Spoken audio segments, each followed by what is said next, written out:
The rain was not a soft curtain against the glass of the remote Italian villa. It was a furious drumbeat mirroring the frantic rhythm of Elara Rossi's heart. She stood alone in the vast shadowed hall, the scent of expensive cigars and cold marble clinging to the air.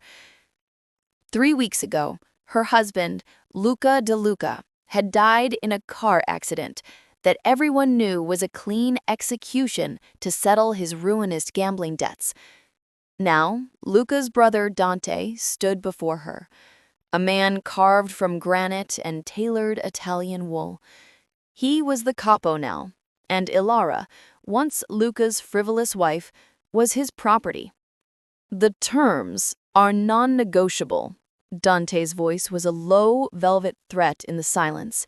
His dark eyes, the color of a stormy sea, raked over her red silk dress, the dress she'd worn for Luca, but which now felt like a scarlet letter under Dante's intense gaze. You signed a prenuptial agreement, guaranteeing your assets, which includes the last remaining piece of your family's import business, in the event of your husband's death. It was all Luca's doing, Elara whispered, clenching her trembling hands into fists. He needed the money, and he told me the paperwork meant nothing. Dante merely raised a dark brow, unmoved. He reached out a hand, his touch surprisingly gentle, and lifted her chin, forcing her to meet his gaze. Luca was weak. I am not. Your assets are now part of my holdings.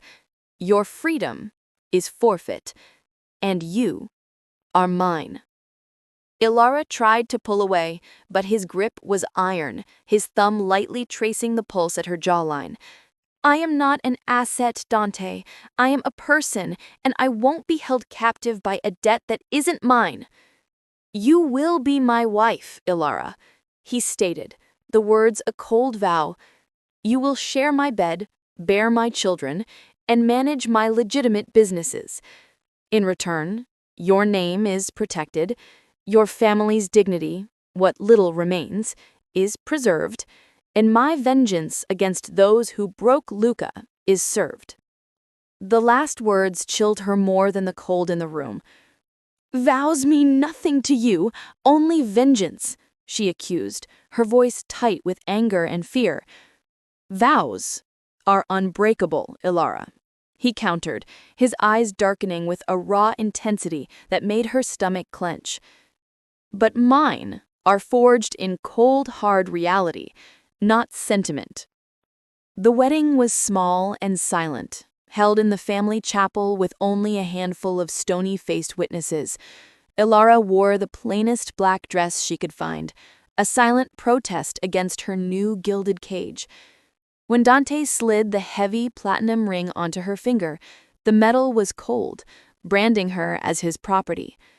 As she felt the cool weight of his wedding band, a tear finally slipped down her cheek. He saw it. He wiped it away, his thumb rough against her cheekbone, but his expression remained unreadable. The first few weeks were a careful dance of boundaries. Dante was a ghost in the house, demanding cold efficiency from his new wife. Elara spent her days poring over ledgers, correcting Luca's careless errors, and managing a business she now realized was the key to her survival. One evening, unable to sleep, she wandered into the kitchen. Dante was there, standing by the long marble counter, the glow of the distant city lights catching the silver in his hair. He was looking at a small, intricately carved wooden bird, turning it over and over in his palm. Clara made this, he said, his voice surprisingly soft. My mother. She used to say, even caged birds dream of flight, Dante. Her breath hitched. She'd never heard him speak of anything outside of business or duty. She realized then that his coldness was a deliberate armor, carefully forged to protect a vulnerability she couldn't yet comprehend. You're not the monster everyone makes you out to be, she whispered, stepping closer. Dante's eyes snapped up, instantly cold again. Don't let pity cloud your judgment, Elara.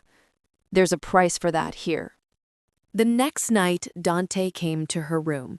He stood by the bed, tall and dark in his silk robe, watching her with that same intense, guarded expression. Alara's heart pounded, fear mixing with a sudden, unwanted curiosity. She was his wife. She knew what was coming. "You're exhausted," he stated, not a question but a command. "You push yourself too hard." "I'm securing my own future," she shot back, gripping the sheets. He moved, not to the bed but to the foot of it. "I don't seek to break you, Elara. I sought to protect what Luca was too careless to hold. I need a partner, not a plaything." He then stripped off his robe and climbed in, turning his back to her. Elara lay awake, bewildered. His presence was massive, yet he had left an entire ocean of space between them. It was the silence of a man who needed human closeness, but was terrified to admit it. Slowly, tentatively, she inched closer, until her back rested against the steel of his. Dante went rigid. Then, slowly, almost reluctantly, he sighed and eased back, accepting her presence. They didn't speak, but in the shared silence and the small, deliberate warmth of their contact, Elara felt a subtle, undeniable shift. Over the next few weeks, the nights became a strange truce. They would share the bed, backs touching, and in the morning, Elara would find a small folded note on her pillow. "The interest rate on the South American deal is too high. Negotiate lower. The safe combination for the East Wing vault is XXXX. Luca was careless." Each note was a quiet offering, a piece of trust placed in her hands without a single word of praise or acknowledgement. He never spoke of his deceased brother's failures or his own hidden pain, but he gave her the tools to survive in a world Luca had nearly drowned her in. One day, Elara found him in the library, a bullet wound in his shoulder. He was stoic, trying to clean the wound himself. "You're bleeding everywhere. Why didn't you call the doctor?" she exclaimed, rushing to his side. "It's nothing," he gritted out, his face pale beneath his dark tan. "It is not nothing," she snapped, her eyes blazing with a fierce protectiveness she hadn't known she possessed. She gently took the cloth from his hand, her own hands surprisingly steady. He watched her work, his eyes wide with a stunned gratitude that betrayed his cold facade. "Why do you care?" he muttered, his voice raw. "Because I won't lose another man to a debt he can't repay, and because I need you to stay alive so I can stay safe. It's a matter of business, Dante." She kept it strictly business, but her fingers lingered on his skin, a soft, uncertain search for the man beneath the capo. The week later, Elara was in the bustling cargo yard, overseeing the loading of a new shipment. It was legitimate De Luca business, one she'd successfully streamlined, earning silent nods of respect from the gruff foreman. As she discussed manifest details with Marco, a young, sharp-eyed customs agent who had been openly admiring her for weeks, she felt a sudden, unmistakable shift in the air. Dante stood framed in the massive barn door entrance, his figure a silhouette against the midday sun, radiating a chilling possessiveness that silenced the entire yard. Marco quickly finished his conversation and retreated, his cheeks flushed. Dante advanced, his eyes locked on Elara, his pace slow and deliberate, like a predator closing in on its prey. He was dressed in a dark gray suit, but his fists were clenched, and his jaw was tight. "You speak to that man far too long." Dante's voice was low, rough, and laced with something that sounded dangerously like jealousy. "He is a customs agent," Elara replied, though her voice wavered slightly. "I was conducting business that keeps your operation clean, Dante." He ignored her reply. He closed the remaining distance, his dark eyes burning into hers, seeing past the facade of the capable manager to the woman he was desperate to claim. He reached out, not to her chin this time, but to her throat, his thumb tracing the racing pulse beneath her skin. "Your place is with me," he growled, the rough possessiveness of his voice and the shiver straight through her. "You belong under my roof, at my side, or in my bed. You are mine, Elara, and I will not have other men look at what belongs to a De Luca." He bent his head quickly, claiming her mouth in a kiss that was sudden, brutal, and overwhelmingly demanding. It was a clear public declaration of ownership, a savage reminder of the contract that bound them. Elara gasped into the kiss, the raw force of his mouth silencing every protest she might have made. The heat of him was staggering, erasing the cold isolation that had been her constant companion since she'd entered this world. When he finally pulled back, his eyes were still dark with a dangerous fire. He didn't say another word, simply turned and walked away, leaving Elara trembling in the stunned silence of the yard. That night, Elara didn't wait in the kitchen. She was already in bed, lying rigid beneath the sheets, heart pounding a relentless tattoo against her ribs. When the door opened, she knew it was him. Dante didn't approach the bed to simply share the cold space this time. He stopped by the foot of it, pulling off his shirt, his back muscles flexing under the lamplight. "Enough of this pretense," he said, his voice quiet but absolute. "I need my wife, Elara, not my partner, not my manager. My wife." Elara sat up, pulling the sheet tight around her.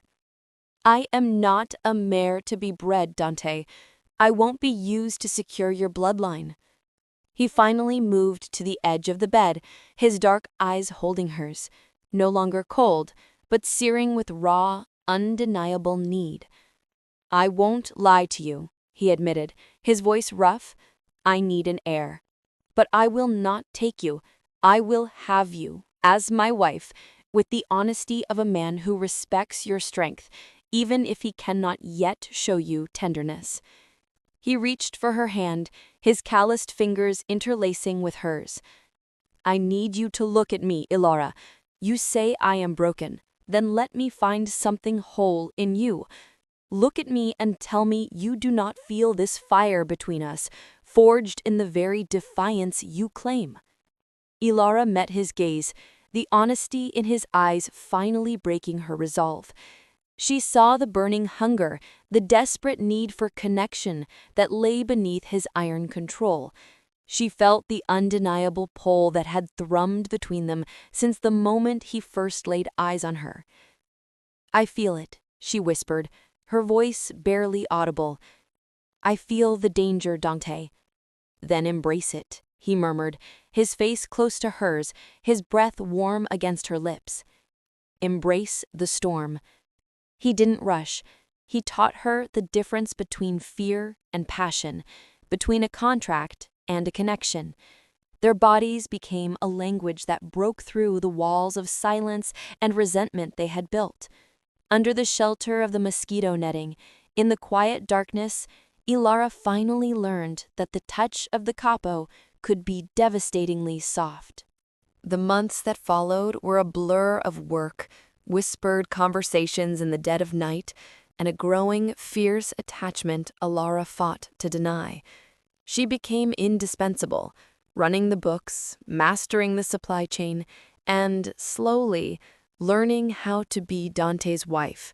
6 months after their silent wedding, the doctor confirmed Elara's suspicion. She was pregnant. Dante was quiet when she told him, his face inscrutable, but his hand immediately went to her stomach, resting there with a rare, almost fragile possessiveness. "A son," he murmured, a faint, almost fearful smile touching his lips. "An heir."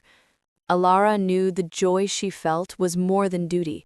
She was carrying the child of the man she had been forced to marry, the brother of her late husband, and the physical bond that started as mere convenience had blossomed into a dangerous, life-altering love. But the new life brought a new threat. One morning, a telegram arrived, not about business, but about the ranch Luca had squandered before their marriage. The document alleged that Luca had illegally transferred a piece of his late mother's property to Elara shortly before his death. The threat wasn't money, it was war. The rival family, thwarted in their initial takeover, had found a loophole. The new claim jeopardized not only Elara's small, personal piece of the inheritance, but also Dante's control over the entire De Luca empire, which relied on the stability of the family's land holdings. They want to delegitimize the entire family claim, Dante hissed, slamming his fist onto the desk. They're attacking the memory of my mother and using you to do it. No, Elara stepped forward, placing her hand on his chest. We fight them now. We fight them together. Dante hired the best lawyer in the territory, an eccentric, elderly man known for his ruthlessness in court. The legal battle was brutal, lasting 6 agonizing months. The opposing counsel painted Elara as a gold digger, a woman who had manipulated her weak, dying husband. Elara endured it all, keeping her face calm, drawing strength from the steady, unwavering support of her husband. She and Dante had built a strong, quiet partnership, an island of fierce loyalty in a sea of greed and deceit. Finally, the judge ruled. Luca's marriage to Elara had been valid, and the property transfer, while questionable in its timing, was deemed legal. Elara's part of the land was safe, and more importantly, Dante's business was stable. That evening, the heavy platinum ring felt warm on her finger. They stood in the empty library, the space where so many of their unspoken conversations had occurred. I ask you to trust me to save the ranch, Elara said, her voice soft. But I think you saved me. Dante crossed the room, pulling her into a slow, deliberate embrace. He held her against his chest, her head resting just beneath his jaw. I married you for necessity. I kept you for respect. But I love you because you filled the silence in my house and the hollowness in my heart. He stepped back slightly, his eyes holding hers in the dim light. I don't need a formal proposal, Dante, she said, softly, anticipating his words. My truth, he said, kneeling before her, ignoring the pain in his old wounds, is that you are my anchor, Elara. You are my light. You are my life.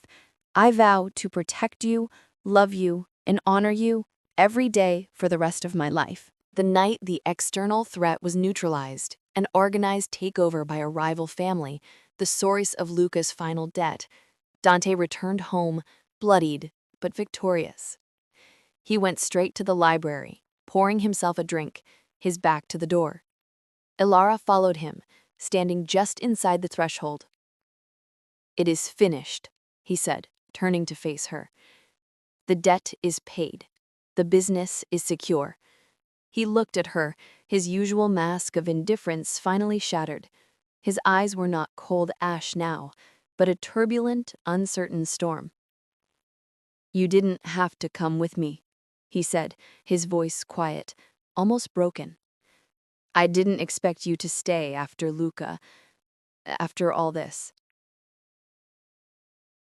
Elara took a step toward him, then another, until she was close enough to feel the warmth radiating from his body. You gave me the power to fight for myself, Dante, and you gave me space to breathe in this gilded cage. I never thought of you as anything but a contract, he confessed, lowering his head. I didn't know how to see you as a wife. I only knew how to be the Capo. You were wrong, Elara said, her hand reaching up to cup his cheek, her touch gentle but firm. He closed his eyes under her touch, a tear slipping down his cheek. A few months later, the sun streamed through the church windows, illuminating the dust motes dancing in the air. Elara stood before Dante, wearing the ivory lace dress that Clara had worn, a wedding dress Luca's mother had kept hidden in an old chest. This time, Elara was not forced. This time, she was here for love, forged in the crucible of their shared struggle. Dante looked at her, his eyes now bright and steady. The gray was gone, replaced by a deep, soft blue. He took her hands in his calloused thumbs tracing the edge of her palm. I, Dante De Luca, take you, Elara Rossi, to be my lawfully wedded wife, he began, his voice no longer a cold rumble, but a deep, resonant promise. Not as payment, but as my partner, my equal, my life. Elara, her voice clear and strong, met his gaze. And I, Elara Rossi, take you, Dante De Luca, to be my lawfully wedded husband. I give you my future, freely, completely. The kiss was fierce and tender, a promise of a life built on mutual respect and a love that grew from the harshest of winters into the most brilliant of springs. As they turned to walk down the aisle, Dante kept his arm wrapped tight around her waist, protective and possessive, but now with a warmth that told Elara one truth. He was no longer just the Capo, and she was no longer just his debt. They were a whole, formidable family now, and that was a force stronger than any Mafia contract. The following spring, under a sky washed clean by a warm rain, Elara gave birth to a son. Dante named him Luca, honoring his late brother, and simultaneously beginning a new chapter, free from the past's shadow. A few years later, the De Luca family stood beneath the ancient oak on their sprawling ranch. Elara, radiant in a soft blue dress, wore the pearl necklace Dante's mother had worn, a gift he'd finally given her on the day of their son's birth, symbolizing her place in the family's lineage. Dante stood tall beside her, their two young children, Luca, a sturdy boy with Elara's eyes, and Clara, a fiery little girl with Dante's dark hair, clutching their parents' hands. I lost one family to vengeance, Dante said, looking out over the flourishing, debt-free land. But I found another through love, a love built on fire and iron. Elara smiled, pressing a kiss to his hand. And all it took, she whispered, was a bit of trouble and a stubborn refusal to break. They looked at each other, their eyes holding a deep, quiet understanding. They had both been broken by the past, but together, through choice and courage, they had forged something whole, enduring, and beautiful.